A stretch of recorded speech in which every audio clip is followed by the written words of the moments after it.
азыркы кездеги мусулмандар, азыркы кездеги Мухаммад пайгамбардын үммөтү кайдагы эл алдына жарым жалаңач чыккан ырчыларды, спорт оюнчуларды жана адамдарга зомбулук, зордук көрсөткөн аракеттерди үлгү тутуп жашап калышты. Алар үлгү туткан адамдарына окшошуп, алар жашоодо эмнени гана кылбасын, баарын дуурап окшошууга аракет кылып жашап калышты.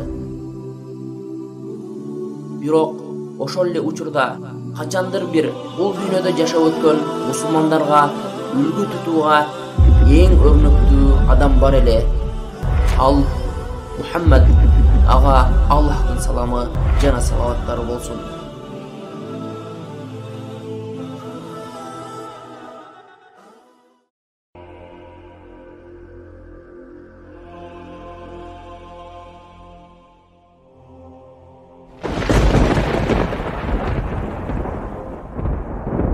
Мусулман бир туугандар, пайгамбардын өмүр баянын караңыздар. Пайгамбар эл жүрөктүүлүгү жана тайманбастыгы менен аз сандагы аскери менен канчалаган көп сандагы аскерлерди жеңишкен.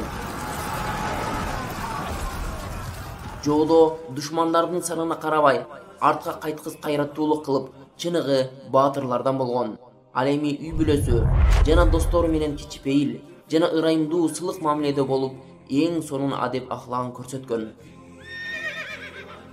Атагы алыска кетип, падышалардын тактарын алып, мусулмандардын казынасы байлыкка толуп жатса да, бул дүйнөнүн кооздуктарына азгырылбай, өмүрүнүн аягына чейин Аллахтын ыраазылыгын гана каалап жашоодон өткөн. Адамзатка туура жолдун жана адилеттүүлүктүн жетиши үчүн өмүрүнүн аягына чейин күрөшүп келген. Мына ушул пайгамбарды гана ээрчип, үлгү тутууга татыктуу Мухаммад саллаллаху алейхи ва саллам. Мына ошондуктан Аллах Таала пайгамбарды үлгү тутуу туурасында мындай деп айткан: "Лaqad kana lakum fi rasulillahi uswatun hasanatun liman kana yarjullaha wal yawmal akhir wa dhakaralloha kathira."